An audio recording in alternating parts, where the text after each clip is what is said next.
Kenzies! Ngayon, nandito tayo sa Balbak Restaurant. Isa siyang traditional Lebanese restaurant. So, titikman natin ng ilan sa kanilang mga daily dish na available per day. So, ngayon, it's Wednesday. So, ito try natin ang kanilang Wednesday dish. So, ngayon, let's go inside. Tara!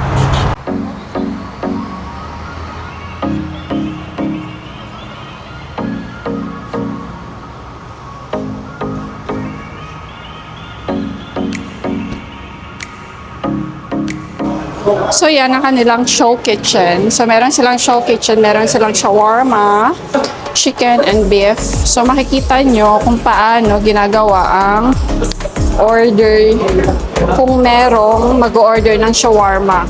So, yan. O, diba? Yan ang kanilang show kitchen. So, tingnan nyo naman kung paano piniprepare ang food.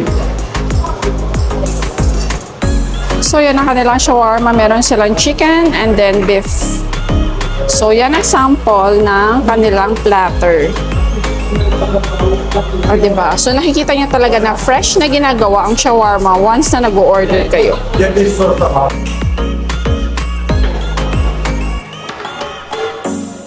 Meron tayong lentil soup. So, nag-take tayo ng daily dish nila yung chicken with mushroom sauce. So, sa daily dish, meron silang soup na ibibigay sa inyo. So, ito, ang kinuha ko is lentil soup. So, ito ang kanilang lentil soup. So, meron siyang lemon on the side. Tapos, merong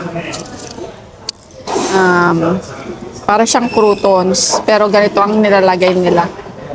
Traditional, di ba? Yung sa iba kasi nilalagay nila croutons ang nilalagay. So, ito, try natin ang kanilang lentil soup. Sobrang init pa. So, ayan. Ayan, focus. Ayan.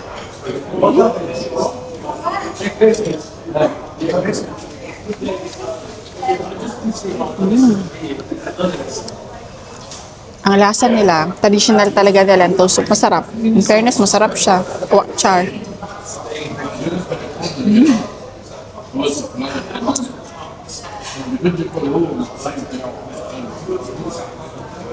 Masarap siya in fairness. So yan, dyan ko kayo lalagay.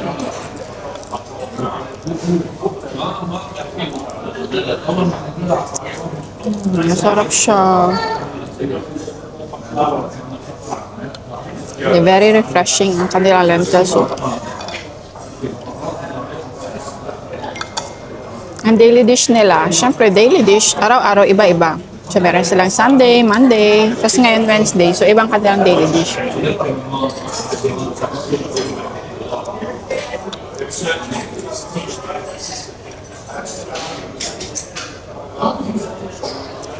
Itong restaurant na ito is a Lebanese restaurant, traditional Lebanese restaurant na pagkain.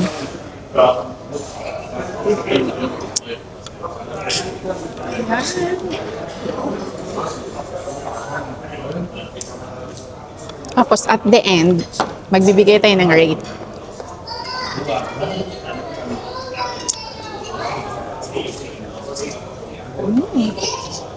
Perfect ito sa malamig na panahon.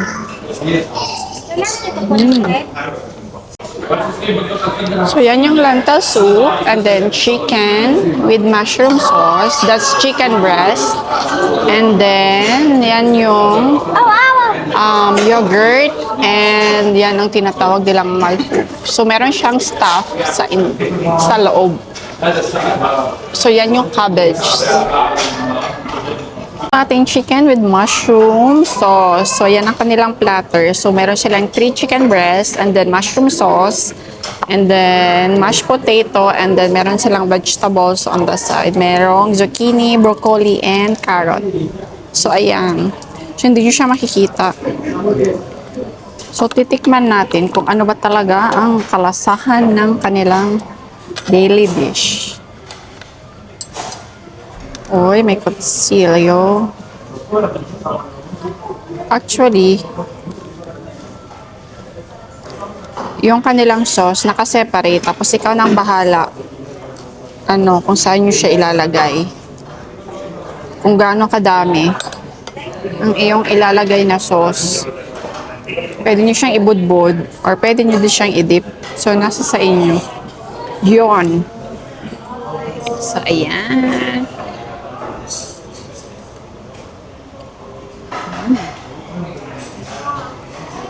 Napaka-tasty. Kaya natin ang kanilang carrots.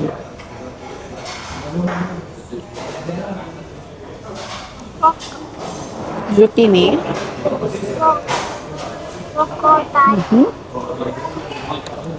And meron din silang broccoli. Ayan.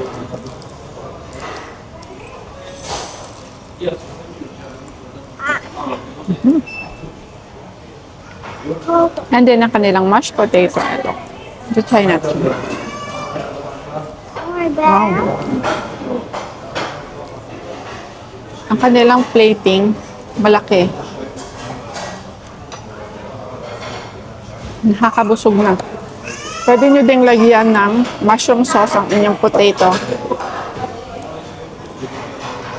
para mas malasa. Pero kahit wala na, malasa siya. Malasang malasa. I think pan-fry ang kanyang chicken breast. Kaya ganito siya. And then meron silang lemon on the side kung gusto nyo ding lagyan ng lemon.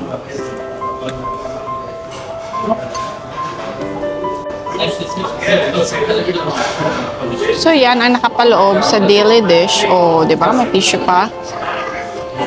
So for example, one soup and then main course. So yan ang kanilang main course. Meron din silang, ito, yung sinasabi ko kanina na stuffed na cabbage. So sa loob niya, yan yung may kanin, tapos merong meat sa loob. So ayan siya, oh. Malaki ang kanilang serving. Tapos nilalagyan siya ng yogurt. Pero ako, kakainin ko siyang ganito lang. Ayan. Yan.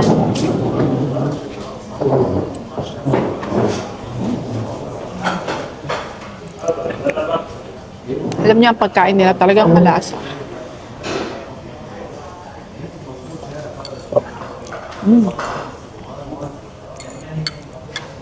Malasang malasa. So, perfect.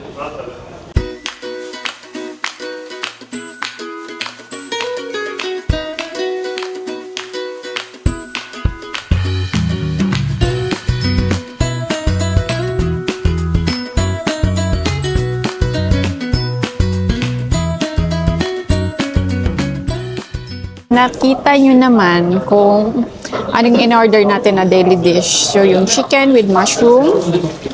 And then, meron silang mashed potato. And then, yung kanilang lentil soup na in-order ko. So, I'll give the perfect 10 kasi talagang malasa siya. Tapos, yung portion talagang nakakabusog. So, yung good for one, kung maliit ang kain mo, talagang may masosobra talaga. Hasta jong lami as in, why pabor-pabor, why char-char. So yan ang restaurant dito banda sa may Hessa Street ng Dubai. Yan yung Balbak Restaurant. Isa siyang Lebanese restaurant, traditional Lebanese restaurant, at talagang dinadagsa ng mga tao. Kung gusto nyo talagang traditional taste and perfect na nagkikrave kayo sa ganitong taste. So try nyo puntahan itong restaurant na ito. Talagang swak sa panlasa ng lahat. So, hindi kayo mapapahiya kung meron kayong bisita at gusto nyo dalahin. Dito nyo dalahin. I swear. Why char-char? So, sana nagustuhan nyo ang episode natin ngayon. So, until to our next vlog, until to next food travel adventure. Thanks for watching!